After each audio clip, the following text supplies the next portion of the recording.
আজি আপোনালোকৰ বাবে কম খৰচত কম কষ্টত আৰু মল নোহোৱাকৈও টেষ্টি চকলেট কি ধৰণে ঘৰতে বনাব পাৰি তাৰে ৰেচিপি লৈ আহিছোঁ। চকলেট বেয়া পোৱা মানুহ চাগে নোলাবই, সৰুৱে হওক বা ডাঙৰে হওক চকলেট খাই সকলোৱে ভাল পায়, ময়ো ভাল পাওঁ। আজি সেইকাৰণে আপোনালোকৰ বাবে চকলেটৰ ৰেচিপি লৈ আহিছোঁ। আৰু এই চকলেট বজাৰত কিনি খোৱা চকলেটতকৈ বহুত বেছি টেষ্টি হয়। আহক তেতিয়াহ'লে ভিডিঅ'টো চাওঁ।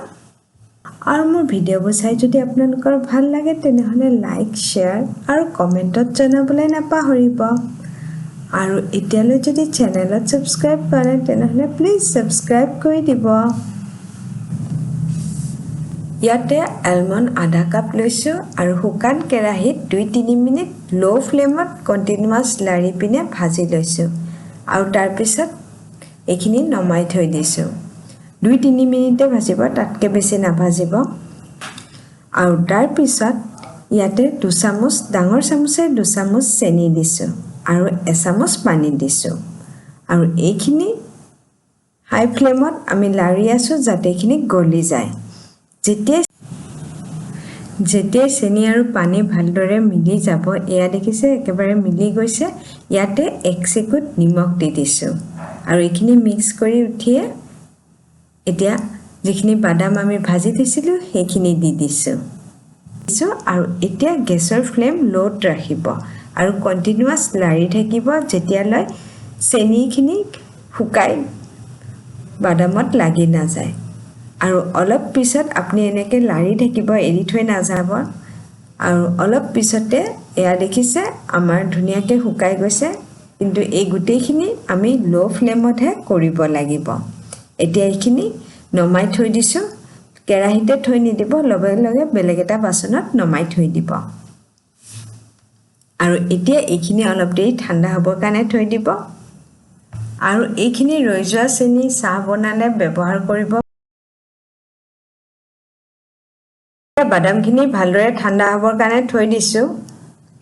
আৰু ইফালে আমি চকলেট বনোৱা মল্ড আছে যদি ল'ব পাৰে, নহ'লে মোৰ নিচিনা আইচ ট্ৰে বা প্লাষ্টিকৰ চামুচ এইখিনি বস্তুটো সকলোৰে ঘৰত থাকেই, গতিকে ইয়াতে আমি আজি চকলেটটো থ'ম। আৰু ইয়াতে আপুনি যিকোনো মিল্ক পাউডাৰ ল'ব পাৰে, আমুলীয়া, এভৰিডে, আমুল স্প্ৰে যিকোনো এটা ল'ব পাৰে।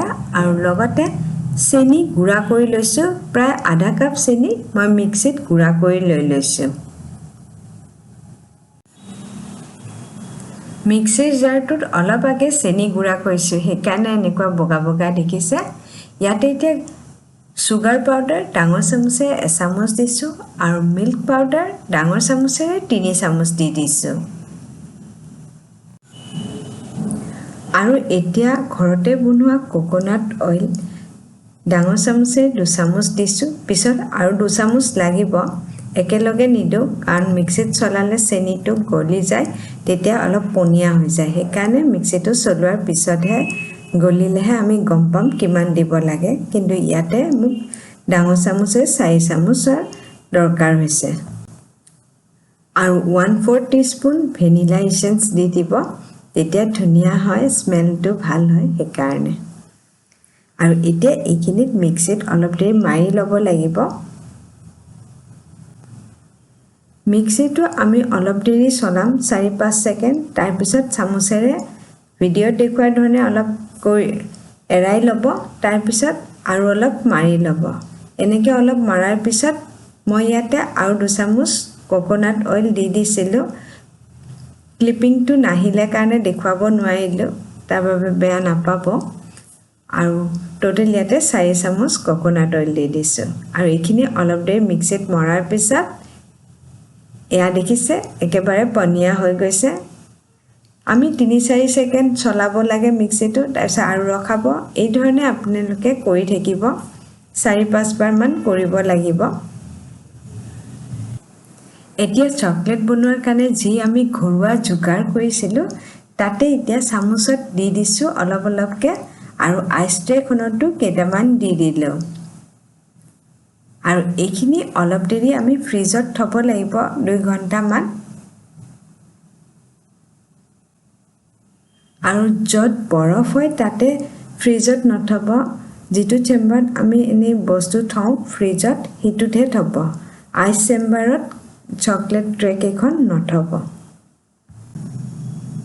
আৰু কি বস্তু কিমান পৰিমাণে লৈছো হেয়া ডেসক্ৰিপচন বক্সত দি দিছো আপোনালোকে চাব পাৰিব আৰু এতিয়া আনটো চকলেট বনাও হওক তাৰ বাবে ডাঙৰ চামুচেৰে 4 চামুচ কোকোৱা পাউডাৰ লৈছো আৰু 2 চামুচ মিল্ক পাউডাৰ আৰু 3 চামুচ সুগাৰ পাউডাৰ লগতে কোকোনাট অইল ডাঙৰ চামুচেৰে 5 চামুচ দিছো ঘৰতে নাৰিকলৰ তেল কি ধৰণে প্ৰস্তুত কৰিব পাৰি তাৰ ভিডিও অলৰেডি মই শেয়াৰ কৰিছো লিংক ডেসক্ৰিপচন বক্সত দি দিম যাতে আপোনালোকেও হেতু চাই বনাব পাৰে আৰু 1/4 টিস্পুন ভ্যানিলা এসেন্স দি দিছো আৰু এতিয়া এইখিনি আমি মিক্সিত অলপ দেৰি চলাব লাগিব মিক্সিত যেতিয়া আমি অলপ দেৰি চলাও তেতিয়া চেনিখিনি গৰম হৈ যায় আৰু তেতিয়া পনিয়া হৈ যায় সেইকাৰণে আমি মিক্সিটো অলপ ৰৈ পিনে চলাব লাগে আৰু এয়া দেখিছে আমাৰ এইখিনি ধুনিয়াকে হৈ গৈছে এনেকুৱা ধৰণৰ কনসিস্টেন্সি হলে হ'ব আৰু এতিয়া আমি চকলেটখিনি মোল্ডত দি দিও আহক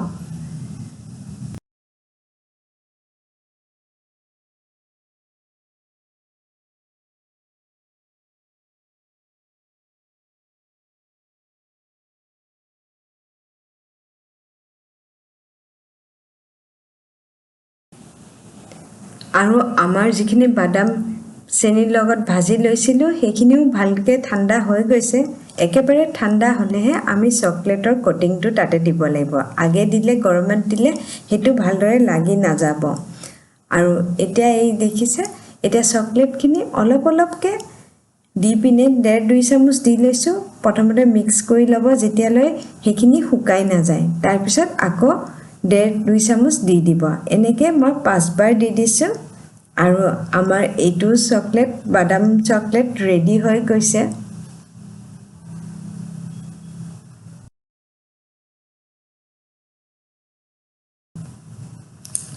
আপোনালোকৰ যদি মোৰ ভিডিওবোৰ চাই ভাল লাগিছে তেনেহলে লাইক শেয়াৰ আৰু কমেন্টত জনাব আৰু এতিয়ালৈ যদি চেনেলত সাবস্ক্ৰাইব কৰা নাই তেনেহলে প্লিজ সাবস্ক্ৰাইব কৰি দিব যাতে আপোনালোকৰ কাৰণে ধুনিয়া ধুনিয়া ভিডিও মই লৈ আহিব পাৰো